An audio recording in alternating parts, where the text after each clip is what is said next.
একটা গ্রামের ভিক্ষুক অনেক দূর ভিক্ষা করতে যাওয়ায় রাত হয়ে গেল। তখন সে ভাবলো এখন তার বাড়িতে যাওয়া সম্ভব না, এখন আমাকে যে কোনো একটা বাড়িতে আশ্রয় নিতে হবে। তারপর সে প্রথম একটা বাড়িতে গিয়ে বললো, ও মা গো, তোমাকে বাড়ি একটু থাকার জায়গা হইব, আমি একটু শুতাম। তখন বললো, না বাবা, আমাদের বাড়িতে শেয়ানা মেয়ে আছে আর কোনো পুরুষ মানুষ নেই, তাই আমাদের বাড়ি থাকা যাবে না, আপনি অন্য কোনো বাড়ি দেখেন। যখন সে দ্বিতীয় বাড়িতে গেল তখন তাকে একই কথা বলা হলো, আমাদের বাড়িতে শেয়ানা মেয়ে আছে, কোনো পুরুষ মানুষ নেই, তাই আপনাকে থাকতে দেওয়া হবে না, আপনি অন্য বাড়িতে দেখেন। তৃতীয় বাড়িতেও ফকিরকে ঠিক একই কথাই বললো। ফকিরের মনটা অনেক খারাপ হয়ে গেল এবং সে দেখলো সামনে চতুর্থ একটা বাড়ি এবং সে মনে মনে ডিসিশন নিল, প্রতিবার তোমরা আমাকে কথার জালে ফাঁসিয়ে তাড়িয়ে দিচ্ছ, এবার আমি তোমাদের কথার জালে ফাঁসিয়ে তোমাদের বাড়িতে ঘুমাবো। এবার চতুর্থ বাড়ি থেকে ফকির ডাকতে থাকলো, মা গো। তখন ভিতর থেকে একটা মহিলা বের হয়ে আসলো এবং বলল, জি ফকির বাবা বলুন। তখন ফকির বলল, আচ্ছা তোমাদের বাড়িতে কি কোনো শিয়ানা মেয়ে আছে? তখন মহিলাটি চমকে গিয়ে বলল, কেন?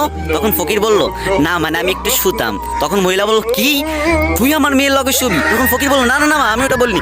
চুপ কর হারামজাদা, আজকে তোর একদিন কি আমার একদিন। তাই বলেই মহিলাটি চারপাশের লোকজন ডাক দিয়ে ফকিরকে ইচ্ছা মতো পিটাতে শুরু করলো।